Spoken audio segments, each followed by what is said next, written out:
22 years.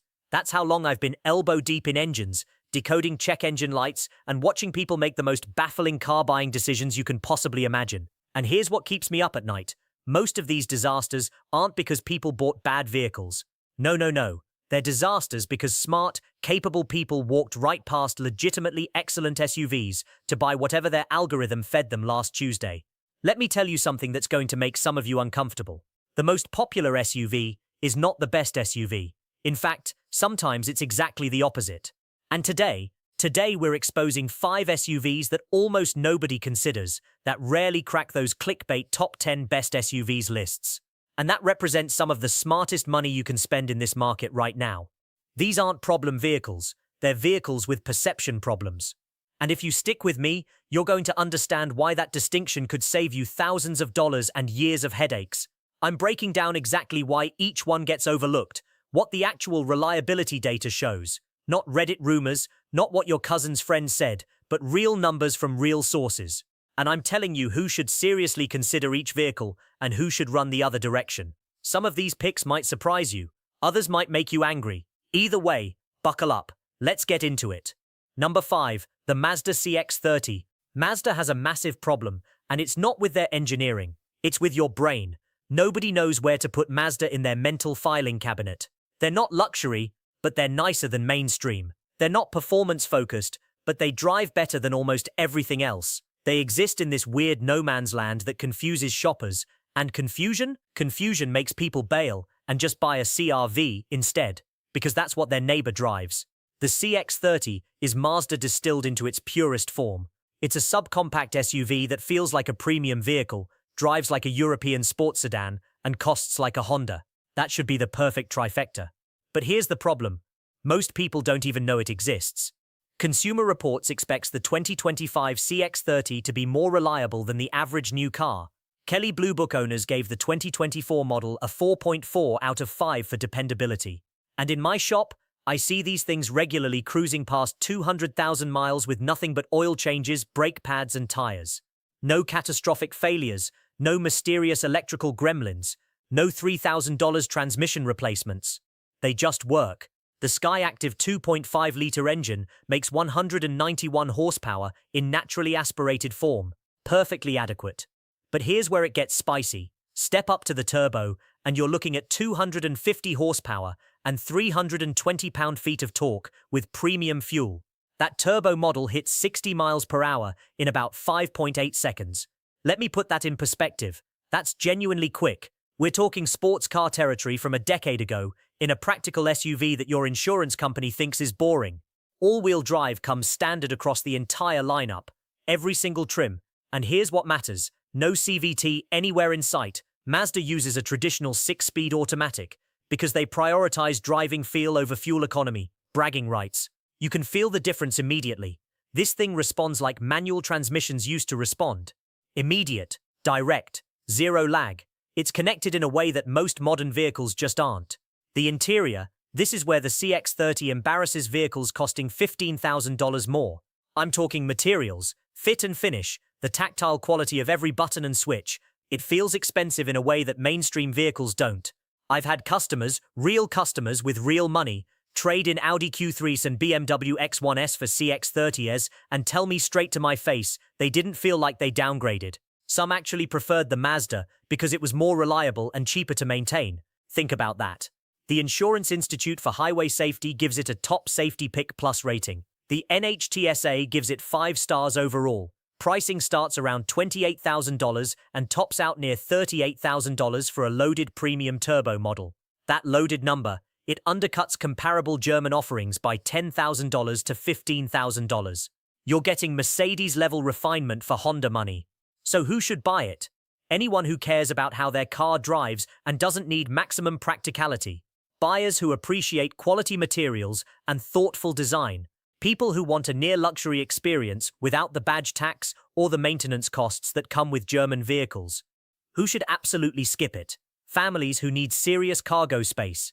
The CX-30 is small inside. The cargo area is adequate for groceries and gym bags, but if you're hauling strollers and sports equipment and coolers and all the chaos that comes with kids, you'll max it out quickly. Also, the infotainment system uses a control knob instead of a touchscreen while driving, which drives some people absolutely insane. If you need to constantly poke at a screen, look elsewhere. Personally, I think the knob is safer and easier to use, but I know I'm in the minority there. Number 4. The Hyundai Tucson. The Tucson suffers from what I call Hyundai amnesia. People remember Hyundai from 2005 when they were cranking out cheap economy cars that felt cheap, drove cheap, and broke down cheap. And they just assume nothing has changed. Let me tell you something. Everything has changed. The current 4th generation Tucson looks like nothing else on the road. It's bold. It's distinctive. Some people call it weird looking. And honestly, I kind of agree. But at least it has personality. At least when you see one coming, you know what it is. The interior would be at home in a vehicle costing $15,000 more. I'm talking soft touch materials everywhere, a massive infotainment screen, and build quality that rivals Japanese competitors. And the reliability data has improved dramatically since the 2022 redesign. Consumer Reports rates the 2024 Tucson as much more reliable than other cars from the same model year. J.D. Power gives it an 85 out of 100 for quality and reliability, which puts it squarely in the great category. Not good, great. The standard 2.5-litre engine makes 187 horsepower paired with an 8-speed automatic transmission. And that 8-speed matters more than you think. It's a traditional torque converter automatic, not a CVT, which means the driving experience feels responsive and smooth, and repairs stay predictable for mechanics like me. I'm not chasing down weird CVT issues or dealing with complicated belt systems. It's a regular transmission that we know how to fix, and that keeps costs down for you. Cargo space is 38.7 cubic feet behind the rear seats and expands to nearly 75 cubic feet with the seats folded. That's one of the largest cargo holds in the entire compact SUV class. We're approaching CRV territory here. I've watched people load full-size furniture, camping gear for a week, everything but the kitchen sink without even trying. But here's the real story, the part that should make you sit up and pay attention, the warranty. Hyundai offers a 5-year, 60,000-mile bumper-to-bumper warranty and a 10-year, 100,000-mile powertrain warranty. That is the longest powertrain warranty in the entire industry. They're not just talking, they're putting their money where their mouth is. They're saying, we believe in this vehicle so much that we'll cover it for a decade. That's confidence. Pricing starts around $29,000 for the SE trim and runs to about $40,000 for the Limited. And here's the kicker.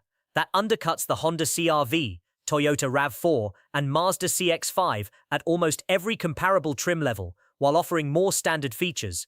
You're getting more equipment for less money. Annual maintenance costs average $400 to $600, which is competitive with Toyota and Honda. The reliability gap has closed, people. The gap that used to be the size of the Grand Canyon is now barely a crack in the sidewalk. So who should buy it? Families who need space but don't want to pay Highlander money. Buyers who appreciate modern design and technology. Anyone who values long warranty coverage, especially if you're planning to keep this vehicle past the typical 3-year lease cycle, who should skip it? The 2022 model year had more complaints than I'd like to see, particularly around the engine. If you're buying used, target 2023 or later. Get the updates, get the fixes. Also, acceleration will not impress anyone. It's not slow, but it's not quick either. It's perfectly adequate for merging onto the highway, but don't expect to leave anyone in the dust. Number 3. The Honda HR-V. Honda redesigned the HR-V for 2023, moving it to the Civic platform, and most people didn't even notice. They just kept shopping the CR-V instead because that's what they'd always done. That's what their parents told them to do. That's what the internet said to do. That's a mistake. A big one. Let me explain why. The current HR-V offers legitimately useful interior space despite subcompact exterior dimensions. It's like a magic trick. From the outside it looks small, almost toy-like. From the inside you're thinking, wait, where did all this room come from? Rear legroom is 37.7 inches, which beats some compact SUVs. Cargo volume reaches 24.4 cubic feet behind the rear seats, which is about average for the class. But the way it's packaged, the way Honda engineers thought about every inch of space, makes it feel bigger than the numbers suggest. But the real story is the refinement. This is not the old HR-V that felt like an economy car with a lift kit. That old one was cheap, loud, and genuinely unpleasant on the highway. The Civic platform brings sophisticated suspension tuning, better road noise isolation, and a cabin that feels genuinely nice. It's quiet, it's comfortable, it's composed in a way that the old model never even approached. Consumer Reports rates the 2024 HR-V as more reliable than other cars from the same model year. Kelley Blue Book owners give it 4.4 out of 5 for reliability. These are Honda numbers we're talking about. This is the brand that built its reputation on vehicles that just refuse to die, that keep going when everything else has given up. The 2.0-litre engine makes 158 horsepower. Now that's not going to win drag races or set any acceleration records, but it's adequate for daily driving and delivers around 28 mpg combined with all-wheel drive. Front-wheel drive models do slightly better. It's enough power. Not exciting, but enough. Resale value is where the HR-V absolutely dominates. This vehicle holds value better than almost anything else in the subcompact class. When you sell in 5 years, you're getting meaningful money back. While your friend who bought a different subcompact is lucky to get half of what they paid, you're getting 60 to 65%.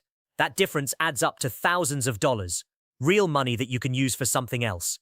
Pricing starts around $26,000 for the LX and tops out around $30,000 for the EXL. Honda Sensing Safety Suite comes standard, and it includes adaptive cruise control, lane keeping assist, and automatic emergency braking. This is technology that used to be reserved for luxury cars, features that cost thousands in options packages, and now it's just standard equipment. So who should buy it? Buyers who want Honda reliability in a small maneuverable package, city dwellers who need easy parking but don't want to sacrifice quality, anyone who plans to keep a vehicle long-term and values resale. If you're the type of person who drives a vehicle for 10 years and 200,000 miles, this is your perfect match. Who should skip it?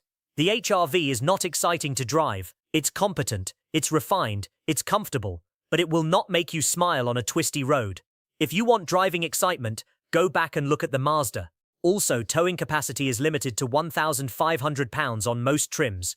If you have a boat or a trailer or anything substantial, look elsewhere.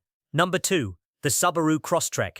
Now I know what you're already thinking. Wait, hold on. The Crosstrek isn't overlooked. Subaru sells thousands of them. I see them everywhere, especially near ski resorts and hiking trails. And you're right, sort of. But here's what most people miss. Most buyers are still cross-shopping the Crosstrek against vehicles that don't actually compete with it, and then they get confused and frustrated. They compare it to the Honda CR-V or Toyota RAV4, then complain it's too small. Well, yeah, because those are compact SUVs, and this is a subcompact. They compare it to the Mazda CX-30, then complain about the CVT transmission. Wrong category again. They're shopping in the wrong aisle of the automotive grocery store entirely. The Crosstrek exists in its own unique space. It's a subcompact SUV with legitimate, and I mean legitimate, off-road capability and standard all-wheel drive on every single trim level. You cannot get a two-wheel drive Crosstrek even if you wanted to. And before you roll your eyes at another Subaru owner telling you about all-wheel drive, let me hit you with some reliability numbers that will embarrass most of its competition. RepairPal ranks it first out of 26 compact SUVs with a 4.5-star reliability rating. Annual repair costs average around $492, which is below the segment average. J.D. Power gives the 2024 model an 85 out of 100 for quality and reliability. But here's the stat that actually matters, the one that made me sit up in my chair. 96% of all Crosstreks sold in the last 10 years are still on the road today. Think about that. 96%. That's not marketing spin. That's actual data. These things just don't die. The 2024 and 25 models run on the updated Subaru Global platform with a chassis that's 10% stiffer than the previous generation, which means better handling, less body roll, and a more planted feel on the highway. The 2.5-litre Boxer engine makes 182 horsepower and gets up to 34 mpg on the highway. Ground clearance is 9.3 inches, which beats most competitors by a significant margin. You can actually take this thing on fire roads and Forest Service roads without scraping the undercarriage every 5 minutes. The Wilderness trim, which looks absolutely fantastic by the way, can tow 3,500 pounds. Let that sink in. That's territory typically reserved for much larger vehicles. You can tow a decent-sized camper or a couple of jet skis without breaking a sweat. Prices start around $27,000 for the base model and top out around $34,000 for the Wilderness. And here's where it gets even better. Resale value sits in the top 20% of all vehicles at the 3, 5, and 7-year marks. When you sell or trade in a Crosstrek, you're getting money back that buyers of competing vehicles simply will not see. Your neighbor who bought that other crossover, they're losing money faster than you are, and that matters. So who should buy it? Buyers who need real all-wheel drive capability, not just the marketing term. People who live in areas with actual weather, snow, ice, mud, reality. Anyone who wants something that will last 200,000 miles without drama. Perfect for outdoor enthusiasts who don't need 3 rows of seating or a vehicle the size of a small apartment. Who should skip it? Anyone who needs significant cargo space or plans to haul more than a couple of adults regularly. The back seat works, it's functional, but it's not spacious. If you're over 6 feet tall and sitting in the back, you're going to know it. Also, if you want thrilling acceleration, this isn't your ride. It's adequate, not exciting. Number 1. The Buick Encore GX. Now I know exactly what you're thinking. Buick, the brand my grandfather drove to the country club? That Buick with the portholes and the vinyl top? Here's the thing, that Buick doesn't exist anymore. It's gone, dead, buried. The current Buick lineup consists entirely of small and mid-size SUVs that compete directly with entry-level luxury offerings at mainstream prices. The Encore GX is what I call the gateway drug to the Buick lineup, and once you experience it, you understand exactly why it's so overlooked. Nobody's giving Buick a chance anymore. The brand has become invisible to anyone under 50, but the vehicles themselves, they're better than they've ever been. J.D. Power gives the 2024 Encore GX an 87 out of 100 for predicted reliability. That puts it in the great category above many Japanese competitors. Read that again. Above many Japanese competitors. Consumer Reports expects average or better reliability from the 2025 model. The interior is where this vehicle earns its keep. Buick's quiet tuning technology with active noise cancellation makes the cabin genuinely peaceful. It's like driving in a library. The 11-inch infotainment display is modern and responsive. Materials feel appropriate for a near-luxury vehicle. Everything you touch feels expensive in a way that other vehicles in this price range simply don't. The 1.3-litre turbocharged 3-cylinder engine makes 155 horsepower. And before you complain about the size or the cylinder count, drive one. Seriously, the turbo provides adequate punch for merging and passing, and the fuel economy hits 31 mpg combined. It's smooth. It's quiet, and it works. The NHTSA gives the Encore GX a 5-star overall safety rating. Standard driver assistance features include automatic emergency braking, lane keep assist, and forward collision alert. But here's the hidden gem aspect, the part that makes this number 1 on the list: pricing. A well-equipped Encore GX Sport Touring runs around $30,000. A comparable Audi Q3 or BMW X1 starts north of $40,000. You're saving $10,000 or more for a vehicle that in many ways delivers a similar experience. You get the quiet cabin, the premium materials, the refined ride without paying the German premium or dealing with German maintenance costs. One owner called it a hidden gem unknown to many Americans, and I think that's exactly right. Buick's focus on the Chinese market, where they're actually hugely popular, has left their American presence diminished. Most people under 50 don't even think about Buick anymore. But the vehicles themselves are legitimately impressive. So who should buy it? Buyers who want a quiet, refined driving experience without paying the German tax, empty nesters who don't need massive cargo space, anyone who values a comfortable commute over sporty handling. If your priority is arriving relaxed rather than entertained, this is your vehicle. Who should skip it? Tall drivers may find the cabin tight. If you're over 6'2", test drive it first. The turbo 3-cylinder will not satisfy anyone who values spirited acceleration, and if you need serious cargo capacity for hauling kids and all their gear, this is not your vehicle. It's practical for 2 people, adequate for 4, but that's about it. 5 SUVs, all overlooked, all delivering more value than the vehicles stealing the spotlight and dominating the sales charts. The reality is that the automotive market is full of excellent vehicles that get ignored because they don't have the right badge, because they're not being promoted by influencers, or because people are just shopping on autopilot, buying whatever everyone else is buying without asking why. The best vehicle isn't always the most popular one. Sometimes it's the one nobody else bothered to test drive. Sometimes it's the one from the brand everyone forgot about. And sometimes it's worth being the person who zigs when everyone else is zagging. After 22 years of fixing cars, I can tell you this: the smartest buyers aren't the ones following the crowd. They're the ones who do their research, test drive everything, and make decisions based on facts instead of marketing. If this helped you see these vehicles differently, hit that like button and subscribe for more real talk about cars from someone who actually fixes them for a living. And remember, do your own research, test drive everything and make the decision that's right for you, not for YouTube. See you in the next one.